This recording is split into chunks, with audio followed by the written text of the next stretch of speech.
আজকে আর সকাল থেকে তেমন একটা ভিডিও করা হয়নি, রান্নাবান্না হয়ে গেছে। চলো তোমাদের সঙ্গে শেয়ার করি আজকে কি রান্না করলাম। ভাত আর আলু সিদ্ধ করেছি, এখানে আছে ঝিঙে ভাজা, এখানে আছে মিষ্টি কুমড়ো শাক, যেটা আমি খুব একটা ভালোভাবে রান্না করতে পারি না। আর তারপরে আছে আলু দিয়ে, সয়াবিন দিয়ে আর পটল দিয়ে একটা তরকারি। এখন আর খাওয়া দাওয়া করার মতো সেই সময়টা নেই, আমরা গুছিয়ে নিয়েছি। এখন যাবো একটু বাজার থেকে এসে তারপর খাওয়া দাওয়া করব। তো বাজারে কেন যাচ্ছি বা কিছু কেনাকাটা করব কিনা অবশ্যই সেটাও তোমাদের সঙ্গে শেয়ার করব। আর আমি সবে গুছিয়ে বাইরে এসেছি, আর আমি কি পরিমাণে ঘামছি সেটা দেখো, এত পরিমাণে গরম পড়েছে। এই যে আমরা দুজন বেরিয়ে পড়েছি, আজকে আমরা দুইজনই যাচ্ছি। আমার সোনু পাপাকে আর নিইনি, কারণ ঘরের মধ্যেই এত গরম, আর বাইরে তো আরও প্রচণ্ড গরম, প্রচণ্ড একেবারে রৌদ্রের তাপ। তো সেই জন্য আর সোনু পাপাকে নেওয়া হয়নি।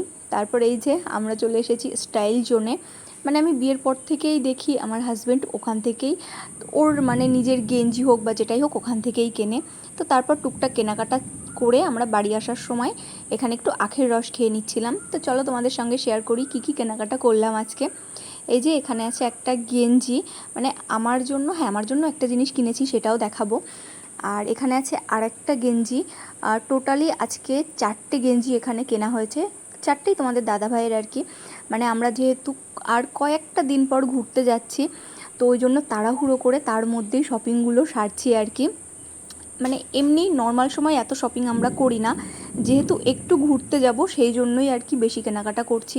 আর এখানে এই যে আমার জন্য একটা খুব সুন্দর একটা ফ্ল্যাট জুতো নিয়েছি, ব্যাস এইটুকুই।